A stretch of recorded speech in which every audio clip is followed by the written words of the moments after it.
बेटा बना बहू। राधा, जैसा नाम वैसा व्यवहार, मन से सीधी और बातों से भोली। सौतेली माँ ने बहुत बुरा व्यवहार किया, लेकिन पति। माँ, क्यों तुम राधा को हमेशा बोलती रहती हो? मैं साफ साफ कह देता हूँ, अगर इस घर में किसी ने राधा को कुछ भी कहा तो मैं घर छोड़ दूंगा। अरे वाह बेटा वाह, यही दिन दिखाने के लिए तुझे इतना बड़ा किया। सोचा बहू आएगी तो आराम करूंगी, लेकिन बेटा है कि जोरू का गुलाम। अब क्या कहें। माँ, जो सोचना है सोचो, मुझे फर्क नहीं पड़ता। मैंने कोई लव मैरिज नहीं की है। आपने जिससे बोला मैंने शादी की, लेकिन अब मैं राधा को किसी भी परेशानी में नहीं देख सकता। हाँ हाँ, और मुझे देख सकते हो क्यों? अरे माँ, देखना तो मैं तुझे भी नहीं चाहता, लेकिन खुद सोच, राधा के आने से पहले तुम पूरा खाना बनाती थी, लेकिन अब जब से राधा आई है एक गिलास पानी भी खुद से नहीं लेती। अरे भाई, राधा भी तो मेरी ही उम्र की है। मैं आपके लिए बच्चा तो वो आपके लिए समझदार बहू। कैसे? उसे वक्त देना माँ, वो थक जाती है, रोती है, उसके पैर में दर्द होता है। आपको वो क्यों नहीं दिखता माँ? नहीं नहीं, ऐसा कुछ भी नहीं है। अरे वाह जी वाह, सारी तीली लगा दी। अब बोल रही है कि ना जी ना, कोई बात ना है। तीली? क्या बोल रही हैं आप सासू माँ? अरे राधा, तुम चिंता ना करो। माँ की आदत है हर बात पर ताने देने की। तुम कमरे में जाओ, मैं ग्रीन टी लेकर आ रहा हूँ। सास बेटे की हरकत से आग बबूली हो जाती है। बेटा, तूने आज प्रूव कर दिया कि बेटा कभी अपना नहीं होता। अरे जोरू के गुलाम, शर्म कर शर्म। तेरी माँ हूँ, सास नहीं जो खरी खोटी सुना रहा है कल की आई दुल्हन के आगे। अरे बहू बनना आसान ना है। बेटा, जो कि अपनी नई नवेली पत्नी पर जान छिड़कता था, माँ की बातों से गुस्सा हो जाता है। माँ, साफ साफ बात करो। तुम राधा को कभी कुछ नहीं कहोगी, इसके लिए मैं क्या कर सकता हूँ? कुछ नहीं कहूंगी? अरे बेटा, बावला हो गया है क्या? तू जिस दिन पैदा हुआ था ना, उसी दिन सोच लिया था मैंने कि तेरी शादी के बाद बहू पर हुक्म चलाऊंगी, पैर दबवाऊंगी, ताने दूंगी और जुल्म भी ढाऊंगी। बाप रे बाप!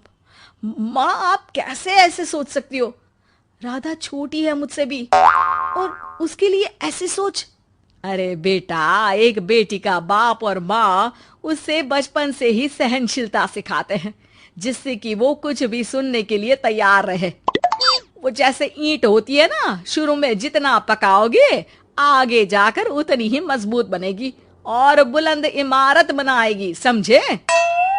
देखो माँ, मैं कोई मजदूर तो हूं नहीं, इंजीनियर हूं, वो भी बड़ी कंपनी में। चलो, लॉकडाउन के कारण मैं घर से काम कर रहा हूं, तो आज से मुझे ही अपनी बहू समझो, लेकिन राधा को कुछ भी कहने की जरूरत नहीं है। हाँ भाई हाँ, ठीक है भाई। तेरे मजनू बनने से मैं थोड़ी ना सास बनने की अपनी ख्वाहिशों का गला घोंट दूं, हैं? मुझे कोई ना कोई तो चाहिए ना हुक्म चलाने के लिए। अब तुम दोनों मिलकर डिसाइड कर लो बस। फिर क्या था, राधा का पति बन जाता है घर की सुबह सुबह। अरे कहाँ मर गया? अरे ना, मेरा बेटा, क्यों मैं सुबह सुबह ऐसे शब्द निकाल रही हूँ, गुनाह हो जाएगा। अरे कहाँ रह गया ससुर का नाती? जरा चाय तो पिला। ये भी कोई बात होती है? सूरज सर चढ़ गया, लेकिन महाराज जी सो रहे हैं। बेटा पलंग से उठता है। मैं जल्दी से जाकर चाय दे आती हूँ माँ जी को। अरे नहीं नहीं, तुम जाओगी तो 4 बात और सुनाएंगी, मैं जा रहा हूँ। बेटा माँ को चाय लाकर देता है कि माँ। अरे देख तो तेरा चेहरा, ना मुंह धोया ना हाथ। जाकर हुलिया ठीक कर ले और उस करमजली को बोल कि नाश्ता बनाए। करमजली? अरे माँ, कुछ तो शर्म कर।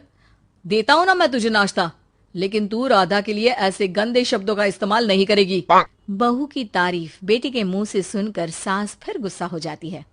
अरे जाकर नाश्ता लेकर आ। और हाँ, 15 मिनट में मैं नहा कर निकल रही हूँ। नाश्ता ना आया तो खाल उधेड़ दूंगी। फिर मन ही मन सोचती है, नहीं, ये तो मेरा ही बेटा है, खाल उखड़े उसके दुश्मन की। अब मतलब तेरी राधा की खाल, समझा ना? अरे यार, ये सब क्या है? नेचर की कॉल भी आ रही है और 15 मिनट में नाश्ता। भगवान, कैसी मुश्किल जिंदगी बनाई है आपने औरतों की। बेचारी कैसे जिएंगी। बेचारा बेटा किचन में जाता है जहाँ राधा आलू पूठी बनाकर उसका इंतजार कर रही होती है। आप मेरे लिए इतना कर रहे हैं तो क्या मैं आपके लिए इतना भी नहीं कर सकती? ये लीजिए, नाश्ता बना दिया है, दे आइए माँ जी को।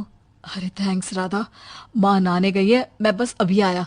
ये नाश्ता यहीं रख दो, मैं आकर दे दूंगा माँ को। थोड़ी देर में माँ की आवाज आती है। अरे कहाँ रह गए? 15 मिनट हो गई, नाश्ता कहाँ है? बेटा हाथ में वही आलू पूठी वाली थाली लेकर खड़ा हो जाता है माँ के सामने। ये रहा नाश्ता, लो खाओ। माँ थोड़ा सा खाना खाती है और फिर छी छी, ठंडा खाना यही सिखाया है तेरी माँ ने? फिर थोड़ा सोचकर रुक जाती है। इसकी माँ तो मैं ही हूँ, खुद पर ही सवाल कर रही हूँ मैं। नाची ना। अरे बेटा, नाश्ता गर्मा गर्म अच्छा लगता है, खास करके पूड़ियाँ।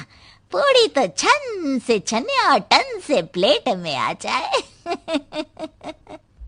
देखा माँ, जो बातें आप राधा को सुनाती हो वो अपने बेटे को सुनाने में कितना दुख होता है। तो जैसे आप मुझे सोचती हो वैसा ही राधा को भी समझा करो ना। अरे जितने लाड प्यार से आपने मुझे बड़ा किया, क्या उसकी माँ ने नहीं किया? हाँ हाँ पता है, उपदेश मत दे। लड़की का काम ही क्या होता है? खाना बनाना। और खाना बनाने में कौन सा बड़ा काम है? फिर सारा दिन घर में पलंग ही तो तोड़ना है। अब तू बता, तू अपने से तुलना कैसे कर सकता है उसकी? कर सकता हूँ माँ। मैं अगर बहू की बेटे से तुलना करने में आ गया ना, तो तुझे समझ में आएगा कि बहू की जिम्मेदारी भी कम नहीं होती। मेरा दोस्त है ना राम, जानती हो ना? हाँ हाँ, क्यों नहीं जानूंगी।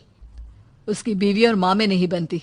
बीवी ये मोटे मोटे ताने सास को देती है और सास उसे। हाँ हाँ तो फिर क्या, घर ठीक से चल नहीं पा रहा था। सास कहती बहू काम सारा करे, बहू का कहना था कि सास मदद करे। ऐसे में बेचारा न लंच लाता और ना ठीक से खा कर आता। नतीजा, बीमार रहने लगा। ऑफिस की नौकरी गई, खर्चा खाना सब बंद। कर लो अब सास बहू की लड़ाई। बेटा बीमार घर पर बैठा, पैसे की आमदनी नहीं। बहू भी कभी मायके कभी ससुराल। अब तो सुना है सास बहू की ही कमाई खा रही है, वो भी तानों के साथ। घर का भी सारा काम वही करती है। अरे बस कर बेटा, मुझे समझ में आ गया। तू तो बेटा ही रहे। बहू को अब बहू नहीं, मैं बेटी बना कर रखूंगी।